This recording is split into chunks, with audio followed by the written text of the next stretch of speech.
amal ini dikerjakan karena takwanya. Dengan dasar yakin kepada Allah tanpa ragu. Yakin kepada Allah tanpa ragu disebut dengan iman namanya. Apa namanya? Iman. Jadi ada amal yang dikerjakan karena imannya, bukan sekedar karena amalnya. Saya mau minum. Kalau amal biasa, minum ini sekedar menghilangkan haus. Tapi kalau saya kerjakan karena Allah, apa yang Allah perintahkan dengan minuman ini? Khudh biyaminika ma yalik, ambil dengan tangan kananmu yang paling dekat denganmu. Samillah, sebut nama Allah sebelum diminum. Bismillahirrahmanirrahim, karena yakin dengan Allah, mengharapkan Allah ridha dengan minuman saya ini. Ketika kita minum berharap ridha karena Allah, supaya Allah ridha dengan minuman ini, maka diberikanlah keberkahan dengan minuman itu di dunia, dan pahala dari bacaan tadi untuk akhiratnya. Kalau misal, saya contohkan langsung ya, biar supaya paham betul ya. Gara-gara perbuatan ini Nabi Ibrahim jadi Khalilullah. Jadi Khalilullah. Ya, ada tamu datang, disuguhi makanan minuman. Ya, disuguhi tidak mau. Saya harus balas katanya. Enggak hanya sekedar disuguhi. Saya mesti balas. Karena sama-sama orang baik, tak mau dibayar, maka diberikan tuntunan balasannya. Cukup minum, awali dengan bismillah, selesai akhiri dengan alhamdulillah. Karena perbuatan itulah kemudian turun wattakhadallahu Ibrahim khalila. Jadi kekasih Allah. Hanya karena bab minum. Saya contohkan supaya jelas nih. Nah, ambil dengan tangan kanan yang paling dekat, sebut nama Allah di Al-Bukhari, kul bismillahirrahmanirrahim. Paling singkat bismillah. Minum. Akhiri alhamdulillah. Alhamdulillahirabbil. Walaupun minumnya satu teguk, tapi ketika diniatkan dengan iman untuk mendapatkan ridha Allah, maka diberikanlah keberkahan dalam minuman ini. Tabarak tadi, tabarakalladzi biyadihil. Apa manfaat keberkahan itu? Ziyadatul khair wastimraruhu. Maka air yang seteguk itu diberikan tambahan kebaikan oleh Allah sehingga menjadi energi bagi pemiliknya untuk mengamalkan kebaikan-kebaikan dalam hidupnya. Minumnya sedikit, tapi dengan sedikit bisa menyelesaikan Quran 30 juz. Minumnya sedikit, tapi dengan sedikit tak tinggal tahajud. Minumnya sedikit, tapi dengan sedikit tak luput lisannya berzikir. Bukan saya, contohnya Imam An-Nawawi. Imam An-Nawawi hidup cuma 44 tahun. Minumnya sekali setiap hari. Makannya sekali. Ayah beliau yang bawakan makanan, ya, namanya Pak Syaraf. Imam Nawawi itu namanya Yahya bin Syaraf Ad-Dimashqi. Makan sekali dengan roti kering, ba'da isya. Minumnya sebelum subuh. Dengan makanan dan minuman yang sedikit itu, lihat karyanya bagaimana sekarang dibaca oleh hampir semua umat Islam di muka bumi. Berkah, itulah berkah. Nah, jadi kalau makan banyak-banyak tidak ada energi untuk bisa sholat khusyuk, nah, berarti ada yang kurang berkah dalam makanannya. Jelas di sini? Nah, itulah tabarak, kembali kepada amalan. Kembali ke sini, ketika amal dikerjakan dengan iman, di dunia didapatkanlah keberkahan. Nah, ini berkahnya. Di akhirat, kalimat iman dengan bismillah tadi diperintahkan oleh Allah pada malaikat, catat itu untuk bekal akhiratnya. Itulah yang kita sebut dengan pahala namanya. Jadi minumannya selesai di dunia, keluarnya kotoran, yang dibawa ke akhirat bukan minumannya. Tapi pahala yang dicatat tadi, ajrun namanya. Apa namanya? Ajrun. Wa yubashshirul mu'minina alladzina ya'maluna as-salihati anna lahum ajran kabira. Jelas di sini? Baik, jadi saat pindah nanti ke akhirat, ya. Jangankan ke akhirat, ke alam kubur dulu tuh. Ya, ininya nggak ikut. Yang ikut apanya? Amal yang menyertai, kalimat yang menyertai aktivitas minum kita, makan kita, dan keseharian kita. Bila amal dikerjakan dengan sifat seperti itu, maka muncullah yang ketiga, yang dimaksud ahsanu amala, itulah amal yang disebut dengan amal soleh. Apa namanya? Ini yang dimaksud dengan ahsanu amala.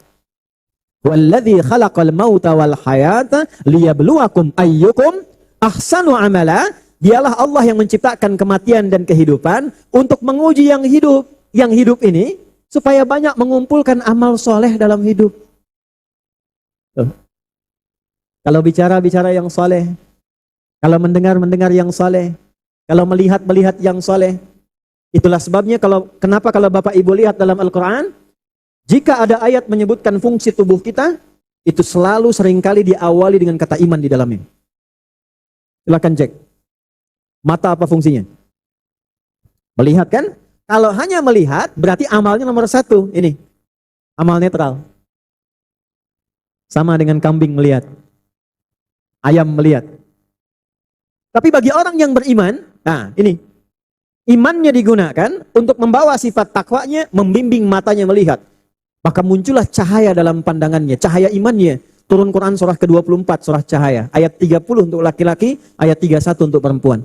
Qul lil mu'minina, imannya dulu. Yaghuddu min absarihim. Katakan pada pria-pria yang beriman, pakai imannya membimbing matanya untuk melihat. Jika menurut imannya tak baik untuk dilihat, palingkanlah pandangan itu. Memalingkan pandangan dari yang tidak baik menurut iman, itu disebut ghaddul basar namanya. Jadi kalau tanpa iman, itu masih netral. Kalau netral, hukumnya relatif. Kata orang Medan, Deli Serdang, Sumut, pakaian yang rapi itu begini, tutup semua. Kata orang Amerika, tidak, buka-buka dikit boleh. Kerudung buka, bagian tertentu buka.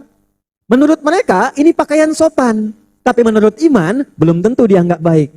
Boleh jadi bagi sebagian orang, pakaian sopan, itu dianggap baik, masuk kategori amal. Tapi bagi orang beriman, kullil mu'minina. Bagi perempuannya, kullil mu'minati. Katakan pada perempuan-perempuan yang telah punya iman. Karena itu mohon maaf Bapak Ibu sekalian, kalau sudah ada iman, cara pandangnya pasti beda. Coba kalau buka YouTube pengen lihat pengajian, tapi sebelumnya salah klik. Sehingga algoritma YouTube-nya berputar, tiba-tiba muncul iklan terbuka aurat. Dilihat atau tidak berpaling?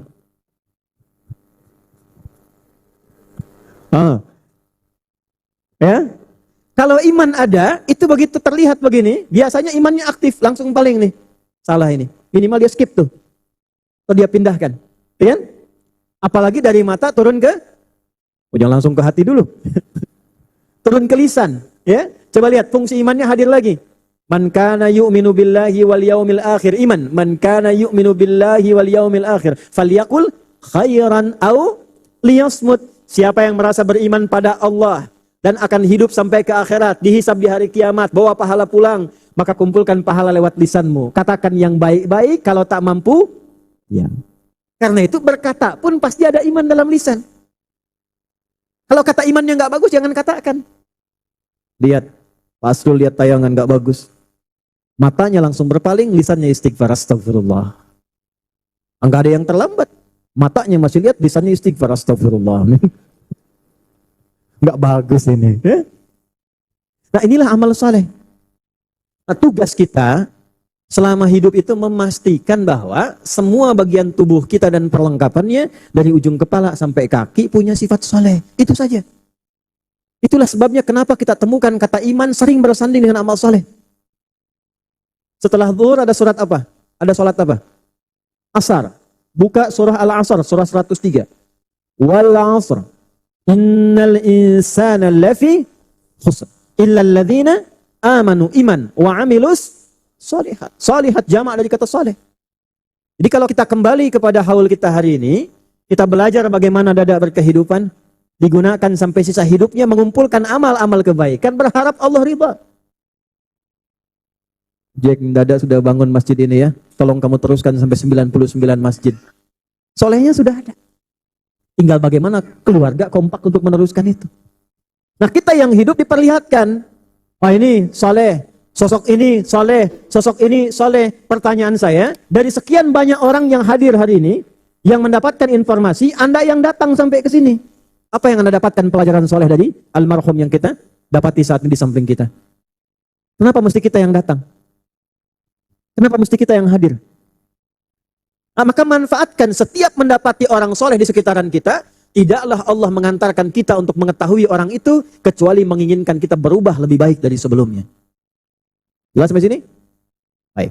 Nah kalau sudah jelas, sekarang bagaimana tertib mengumpulkan amal soleh itu? Sekarang sudah paham risalah hidup. Fungsi kehidupan menjadi hamba Allah yang soleh. Nah ini sudah fitrah bu. Makanya ibu kalau ditanya anaknya saya pengen jadi anak yang soleh. Ya kan? Bahkan baru dikandung ingin menjadi anak yang soleh. Itu sudah fitrah di Quran surah ke-7 ayat 189. Da'awallaha rabbahuma la'in ataitana salihah lanakunanna minasy syakirin. Sekarang saya agak cepat ya, supaya bisa memberikan beberapa ijazah dalam amalan-amalan. Nanti setelah itu kita keluarkan zikir-zikir yang khusus ya dan dampaknya bagi kehidupan. Tugas kita sebelum meninggal, kita mencoba semampu kita memastikan seluruh bagian tubuh ini bisa beramal soleh. Karena dihisab. Tadi mulut misalnya.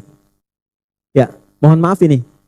Hari ini saja dari bangun sampai sekarang, udah berapa jam dipakai bicara itu? Ngobrolin orang sudah? Minimal ustadznya kan? Diskusi tentang dunia, ngobrol tentang anak, ngobrol tentang pekerjaan, ngobrol tentang masa depan. Sudah soleh belum? Dari sekian jam yang Allah kasih dari bangun sampai sekarang, taruhlah 10 jam misalnya. Dari bangun sampai sekarang 10 jam, berapa jam di lisannya yang sudah menjadi amal soleh?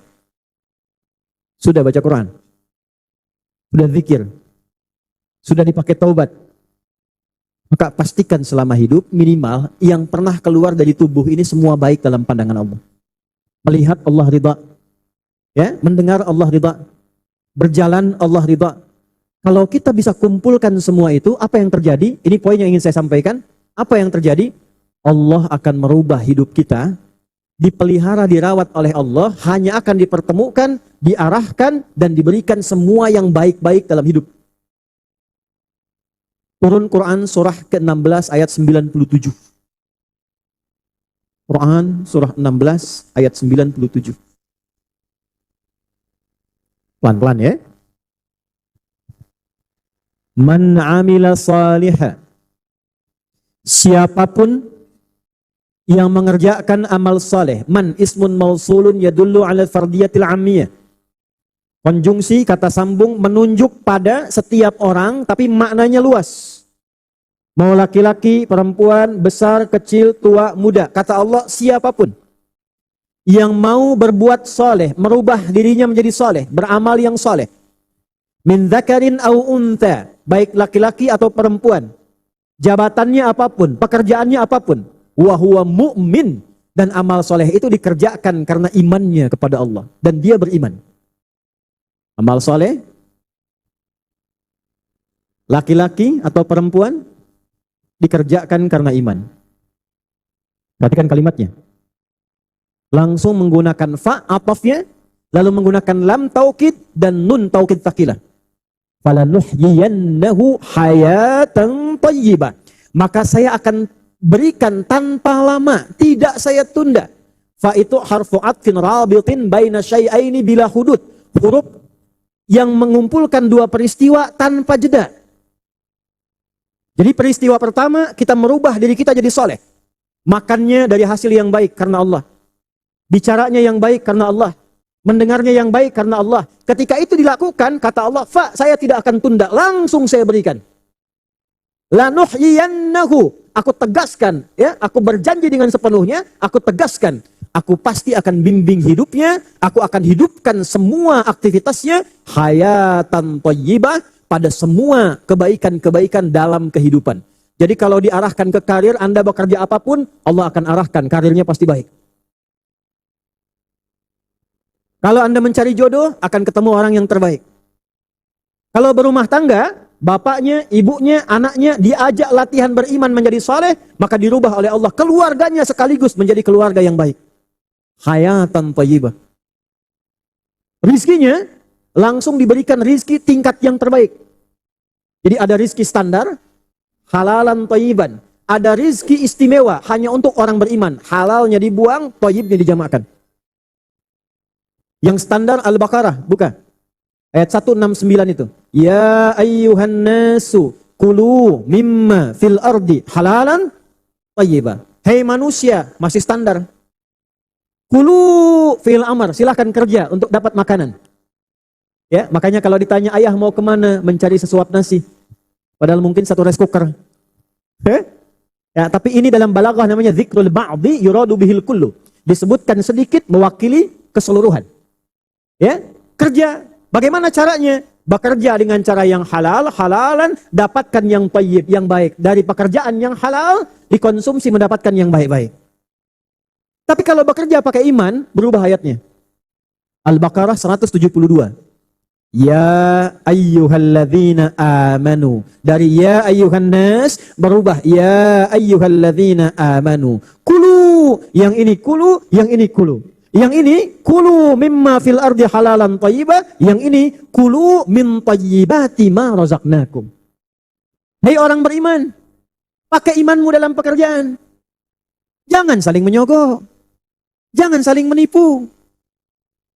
Jangan saling menjatuhkan. Rizki sudah Allah atur. Tinggal caranya kita ikuti. Maka ketika bekerjanya menggunakan iman, diikuti hukum Allah di dalamnya, bukan kita yang lelah mencari rizki, Allah yang dekatkan rizkinya kepada kita, walaupun terlihat sedikit, tapi berkahnya diperbanyak oleh Allah. Hayatan thayyibah. Gaji 1 bulan 1 juta, tapi berkahnya banyak. 1 juta untuk 1 bulan. Karena berkah, badan sehat, tidak ada keluhan, hidup nikmat, seakan tak punya masalah. Saya pernah naik ke puncak, anak kami nomor 1, Pak Kiai, waktu masih usia 4 tahun, Pak Kiai mertua, itu ingin, karena belajar kisah Nabi menggembala kambing, ingin gembala kambing. Saya cari kambing sampai naik ke puncak di Jawa. Daerah Lasem ke atas itu. Naik ke atas. Rembang kan ada Gus Baha, ke sana ada Gus Koyum di Lasem itu, naik ke atas dikit itu, ya.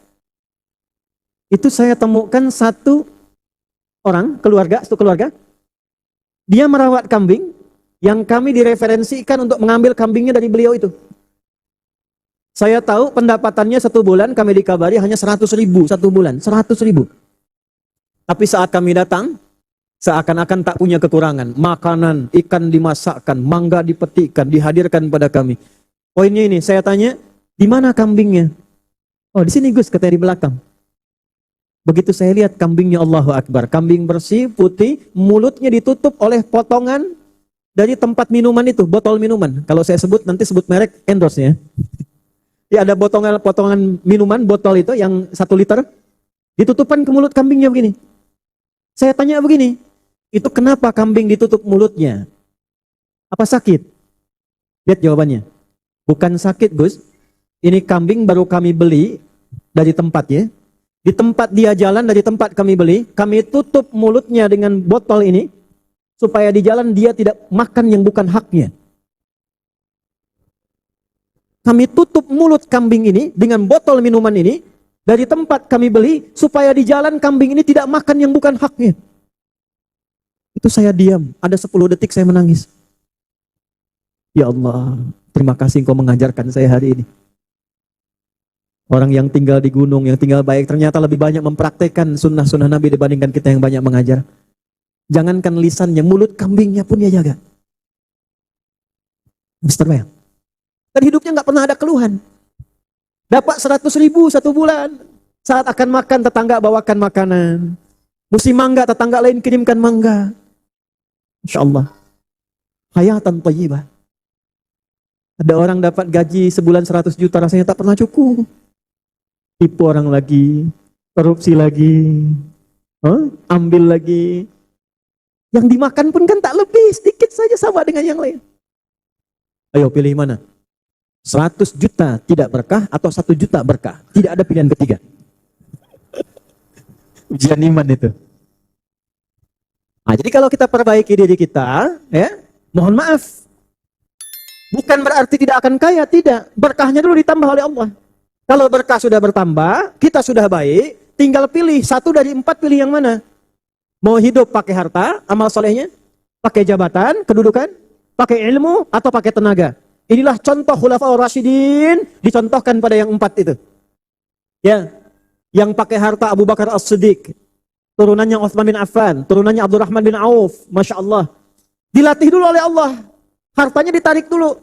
Abu Bakar ditarik dulu, Abdurrahman bin Auf ditarik dulu, Utsman ditarik dulu. Setelah semua badannya thayyib, setelah paham bisa mengatur harta, bisa mengarahkan harta pada yang baik, diberikan tanpa batas oleh Allah Subhanahu wa taala. Maka bagi teman-teman yang ingin ibadah lewat harta, silahkan, tidak dilarang. Tapi bagaimana caranya dengan harta itu beramal soleh? Kalau cuma berlomba untuk kaya, mohon maaf. Yang sudah kaya banyak, bahkan ada yang abadi dalam Al-Quran. Saking kayanya disebut orang ini hampir seakan-akan memiliki satu benua kekayaannya. Benua dalam bahasa Arab disebut korah. Pemiliknya disebut dengan korun. Saking banyaknya hartanya sampai sekarang masih dicari. Mau kemana? Cari harta karun katanya. Tapi tenggelam juga. Tenggelam juga. Sekarang pastikan, maaf nih. Dapat sepeda belum kenal Allah. Dapat motor belum kenal Allah. Diberikan kendaraan mobil belum kenal Allah. Punya private jet belum kenal Allah. Punya apa lagi harus diberi sampai kenal Allah? Apa lagi? Nanti kalau sudah dilatih dengan kebaikan-kebaikan, hartanya ada di tangan orang yang tepat, Masya Allah, jadi masjid. Ambulan untuk melayani masyarakat. Beasiswa untuk anak-anak sekolah. Panti-panti yatim. Ijek, Dodi, tengok itu ke daerah-daerah sana. Ada di sana yang butuh perhatian, datang ke sana. Dibawa. Berburu pun pilih-pilih. Gak boleh ini ditembak. Gak boleh yang ini dibunuh. Gak boleh membunuh yang sedang hamil. Lihat-lihat. Kenapa? Karena Allah perbaiki dulu keadaan tubuhnya sampai thayyib. Setelah bagus, dititipkan apapun itu digunakan pada yang baik-baik. Bukan. Umar tidak sekaya Abu Bakar. Tapi ketika keadaannya sudah baik, awalnya tiap hari kalau tak mabok tantang orang, siapa yang berani dengan saya bertemu di Bukit A. Sebelum datang, dia pamit dulu pada ibu yang telah melahirkannya karena dia akan pulang tanpa nama. Umar. Tapi setelah masuk Islam, wa hasuna islamuhu, berubah jadi orang baik, jadi thayyib, Masya Allah. Diberikan kedudukan, tidak ada satu pun apa yang beliau kerjakan kecuali nilainya kebaikan untuk umat manusia pada umumnya saat itu. Beliau orang yang melahirkan teori belusukan. Tanpa kamera, tanpa perhatian, tanpa viralisasi. Oleh karena itu orang yang belusukan sekarang disebut sebagai Umar masa kini misalnya. Tapi dilihat berkahnya mana? Ilmu Ali bin Abi Thalib tidak sekaya Abu Bakar. Tidak setinggi tegas Umar kedudukannya. Tapi hebatnya apa? Ilmunya, Allahu Akbar, Masya Allah. Sederhana tapi keilmuannya luar biasa. Viral. Abu Hurairah, viral. Ibnu Abbas, viral. Ada yang tidak dititipkan kedudukan, tidak pilih harta, tidak juga pandai dalam ilmu. Dia gunakan tenaganya. Bilal. Bilal tidak sepintar Ali, tidak sekaya Uthman, tidak sekuat Umar. Tapi beliau sedikit saja azan. Allahu Akbar, Allahu Akbar. Nabi komen. Karena Nabi komen, beliau langsung like and subscribe. Apa komen Nabi? Saya mendengar telapak kaki Bilal di taman surga. Karena suara azannya, aku mendengar telapak kakinya di taman surga. Bilal menyimpulkan, azan aja ke surga, ngapain kaya-kaya Uthman? Jadi orang tuh kalau sudah thayyib fisiknya, dia bisa nikmat hidupnya. Qutu yaumi cukup, yang penting cukup untuk hidup, selanjutnya saya cari akhirat. Tapi dia pilih, kalau mau pakai harta, silahkan. Pakai ilmu, silahkan. Mau pakai kedudukan, silahkan. Pertanyaannya, sampai Anda sekarang hidup, detik ini kita hadir di masjid ini, puluhan tahun hidup, berapa yang sudah menjadi amal soleh, dan apakah bagian tubuh kita sudah thayyib sampai detik ini? Itu jadi begitu kita melihat masjid, ambulan di depan, tarik ke diri kita, kok kenapa saya yang lewat jalan ini? Beliau sampai meninggal masih ada inspirasi yang diberikan pada kita itu. Hayatan thayyibah. Jadi kalau ingin hidupnya lebih baik, perbaiki dulu diri kita. Kalau sudah baik, Allah yang maha thayyib, innallaha thayyibun la yaqbalu illa thayyiba. Kalau sudah kitanya baik, tersambung koneksinya ke Allah langsung tanpa sekat. Itulah sebabnya, kalau orang hidupnya sudah thayyib, amalnya salih, maka amalnya pun bisa menjadi syafaat untuk kehidupan dunianya sebelum akhiratnya. Di mana rumusnya? Al-Maidah, surah kelima. Ayat berapa? 35. Dibuka dengan iman, dengan takwa, tawasul dengan amal saleh. Ya ayyuhalladzina amanu taqullah wabtaghu ilaihil wasilah. Hai orang-orang beriman, tingkatkan takwamu kepada Allah, latih supaya jadi saleh. Nah, amal yang saleh itu pakai untuk tawasul dengan amalan kita itu yang saleh. Jadi ternyata kalau matanya thayyib, telinganya thayyib, lisannya thayyib, tapi thayyib Al-Quran ya, bukan thayyib yang 2 kali puasa, 2 kali lebaran gak pulang-pulang gitu. Bukan yang itu ya. Kalau sudah thayyib semuanya, amalnya saleh, maka amal itu bisa digunakan sebagai wasilah untuk memudahkan kehidupan kita. Bahkan mengentaskan dari kesulitan. Ada yang sulit, sakit, tawasul dengan amal. Ada yang sulit pekerjaan, tawasul dengan amal. Maaf, sekali lagi. Ada yang menjahili dalam kehidupan, ingin menjatuhkan, ingin mengganggu, ingin menghancurkan, tawasul dengan amal. Ada kisahnya nggak Ustaz? Ada. Di Al-Bukhari panjang hadisnya. 3 orang jalan bertiga, tiba-tiba hujan deras, mereka berteduh dalam satu gua, batu menggelinding, menutup pintu gua itu, didorong-dorong 3 orang badannya besar, Arab besar, tapi batu tidak bergerak. Maka ketiganya, satu kemudian mengatakan, mari bertawasul dengan amal soleh kita. Bertawasul dengan amal soleh kita. Yang satu mengatakan, ya Allah, Engkau yang maha tahu, sungguh aku dulu punya karyawan. Karyawan itu saat ingin mendapatkan gajinya, tiba-tiba dia pergi tanpa pamit. Lama sekali, aku khawatir nilai gajinya berkurang, aku kemudian tukarkan dengan kambing. Kambingnya aku rawat sampai banyak, sehingga saking banyaknya memenuhi kemudian halaman bagianku, tiba-tiba datang orang itu mengatakan, Pak, bos, saya pengen ambil gaji saya. Maka orang itu mengatakan, itu gaji kamu, kambing yang banyak itu. Karyawan itu berkata, jangan bercanda bos. Tidak, engkau kan lama nggak datang. Uangmu dulu, aku tukarkan dengan kambing, supaya berkembang jadi banyak. Ini sekarang milikmu. Maka saking senangnya, dia bawa kambing itu semua, ya Allah, tanpa menyisakan satu pun untukku. Dan engkau maha tahu dengan itu. Jika engkau menilai itu sebagai amal saleh yang engkau ridhai, mohon bebaskan kami dari tutupan batu ini. Didorong, bergerak batunya, yang tadinya tidak bergerak sedikit pun. Ya Allah, saya punya ibu. Ibu saya sudah sepuh. Setiap saya berangkat kerja dan pulang, tidak pernah saya tidur lebih dulu, kecuali saya berikan dulu ibu saya minum dari air susu. Untuk mengambil hikmah, saya dulu diberikan ASI oleh ibu saya. Saat beliau sepuh, saya rawat beliau. Sebelum tidur, saya belikan dulu susu, baru kemudian tidur. Tiba saya pulang, ibu sudah tertidur sebelum meminum susu itu. Maka saya berdiri di sampingnya memegang wadah susu itu, dan tidak mengatakan dan tidak membangunkan ibu dalam tidurnya. Saya duduk, saya berdiri di sampingnya, sampai ibu terbangun di pertengahan malam. Dalam keadaan bangun saya berikan, Ma, ini susunya minum dulu. Tanpa saya mengatakan, Ma, saya sudah berdiri lama di sini menunggu Mama bangun. Menunggu Mama bangun. Maka diminumkanlah kemudian susu itu.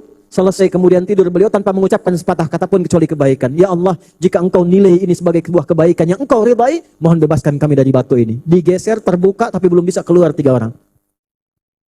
Yang ketiga, ya Allah, dulu aku orang kaya. Cuma aku rentenir. Aku pinjamkan uang supaya dapat satu pengembalian yang lebih. Aku naksir keponakanku yang cantiknya luar biasa. Kembang desa. Dia anak dari saudaraku. Satu kali, datanglah perempuan ini mengatakan bapaknya terjebak hutang banyak. Minta tolong kepada aku, pinjam uang melunasinya. Aku pikir kesempatan itu untuk mendapatkan si gadis itu. Lalu aku katakan kepadanya, boleh aku pinjamkan, tapi diganti dengan kehormatanmu. Malam ini engkau tidur denganku. Dengan menangis si gadis itu karena mempertaruhkan kehormatan ayahnya, dia menyetujui. Maka di malam saat aku akan menggaulinya, dia mengatakan, ya paman, ittaqillah, paman bertakwalah kepada Allah. Kalimat takwa yang keluar dari gadis yang baik itu, gadis baik-baik itu. Hati-hati ya, dari gadis yang baik itu menyebut kalimat takwa, jadi getaran dalam jiwa orang yang ada di hadapannya. Ya, sama dengan orang mengancam Nabi. Muhammad, siapa yang menyelamatkanmu saat ini? Ketika dikatakan Allah bergetar, itu menggetarkan tangan, jatuh pedangnya. Ketika gadis itu berkata, paman bertakwalah kepada Allah. Kalimat takwa yang keluar dari gadis itu menggetarkan jiwaku sampai aku ketakutan, lalu aku meninggalkannya dalam keadaan taubat kepadamu, ya Allah. Jika engkau menilai itu sebagai bagian dari amal soleh yang engkau ridhai untukku, mohon bebaskan kami dari kungkungan batu ini. Ketika didorong, batu itu menggelinding. Itulah tawassul dengan amal soleh kita. Jadi kalau kita mengerjakan amal soleh, kenapa setelah sholat kita berdoa? Setelah baca Quran kita berdoa. Jangan lupa, setiap selesai amal sholat berdoa. Termasuk di majlis ilmu. Majlis ilmu itu saking hebatnya, dari mau berangkat, duduk sampai pulang, itu doanya mustajab. Itulah sebabnya kenapa dulu para ulama kalau ada orang taubat bertanya ingin tahu caranya taubat, maka ditunjukkan, datangi majlis si fulan, datangi majlis si fulan. Ya? Datangi majlis si fulan, viral, membunuh 100 orang, ingin taubat. Kata syekh di sana, kata kiainya, kata tuan gurunya, Pergilah ke majlis fulan, dia akan membimbingmu. Berangkat ke majlis itu, di pertengahan dia meninggal. Hanya jarak sejengkal saja dari tempat dia tuju. Maka ajruhu 'ala Allah. Jalannya menggugurkan dosanya dengan taubatnya, 1 jengkal jarak ke tempat tujuan amalan baru yang dia ciptakan. Baru sejengkal. Di jalannya, itu taubatnya. Setiap jalan dianggap taubat, dianggap taubat. Begitu pertengahan jalan, ini 1 kilo, tengah-tengah 500 meter, lebih sejengkal. 500 meternya menggugurkan dosa-dosa karena taubatnya, lebih sejengkal tuh amalan baru yang dia kerjakan selepas taubat. Dan itu yang memasukkan dia ke surga. Sehingga turun gambaran di surat An-Nisa ayat 100. Wa may yuhajir fi sabilillah yajid fil ardi muraghaman katsiran was'ah. Wa may yakhruj min baitihi muhajiran ila Allah wa rasulih thumma yudrikul maut faqad waqa'a ajruhu 'ala Allah. Turun tafsirnya di hadis Nabi, ya. Di Ibnu Majah nomor hadis 223, di Abu Daud nomor hadis 3461, dari Abu Darda radhiyallahu taala anhu, dari Nabi sallallahu alaihi wasallam, sekaligus bagian akhir dari kajian kita. Man salaka tariqan yaltamisu fihi ilma sahhalallahu lahu tariqan ilal jannah wa innal malaikata latadau ajnihataha ridan li talibil ilmi wa inna talibal ilmi yastaghfiru lahu man fis samawati wa man fil ardi hatta al hitan allati fil bihar wa innal ulama'a warathatul anbiya'i wa innal anbiya'a lam yurithu dirhaman wala dinara walakinnahum warathul ilma faman akhadahu ya fakhudhihi bihadzin wafir, ya, falyakhudhu bihadzin wafir. Siapapun yang datang ke majlis ilmu menempuh jalan yang tidak mudah. Ini kadang panas, kadang berliku datang untuk belajar. Maka dibalas oleh Allah sahhalalahu tariqan ilal jannah. Allah akan meringankan di akhirat langkah kita menuju surga insyaallah. Sejak mulai berangkat, duduk, pulang, malaikat diperintahkan, bentangkan sayapmu, berikan ridho kepadanya. Di antara ridhonya malaikat, memohonkan ampunan kepada Allah bagi para penuntut ilmu itu. 2, mengaminkan doa yang dia mohonkan pada Allah. Nah, kalau sudah masuk majlis ilmu, tuan guru manapun yang mengajar, perbanyak istighfar. Banyak doa, bukan status. Ceklik, sedang menghadiri kajian. Nah, itu malaikat aminkan. Ya? Baik, jadi itu kesimpulannya. Ayo tata diri kita menjadi lebih baik. Minimal kita latihan sebulan ini, coba ya, sebulan sampai ketemu haul berikutnya 12 bulan lagi tuh. Sebulan latihan dulu untuk mata. Lihat yang baik menurut iman. Kalau tak baik, palingkan. Tak baik, palingkan. Ya, lihat istri, palingkan. Ya, istri orang. Latih, ya, latih misalnya sampai selesai 12. Dari mata, anggota sujud saya dulu yang 8. Ya, anggota sujud yang berapa? 8. Dari wajah, ya, di kening dulu nih, kening, jabah. 2 telapak tangan, mewakili tangan keseluruhan. Ya, kemudian 2 lutut dan 2 di belakang kaki. Latih ini selama 1 bulan, kalau baik, mudah-mudahan Allah ridha dengan kita semuanya dan diberikan kebaikan dalam kehidupan kita insyaallah.